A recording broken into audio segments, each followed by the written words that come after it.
nanlabo ang paningin. Kasi may salamin na tayo ngayon. Hindi naman kasi ako sanay sa salamin. Para akong naglalakad na lasing. Kaya, ito, maggawa tayo ng home remedy.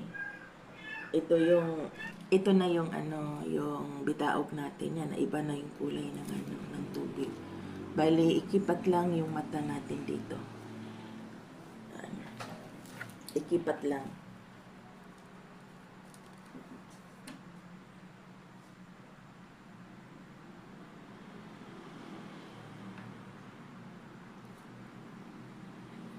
Parang buhangin-buhangin.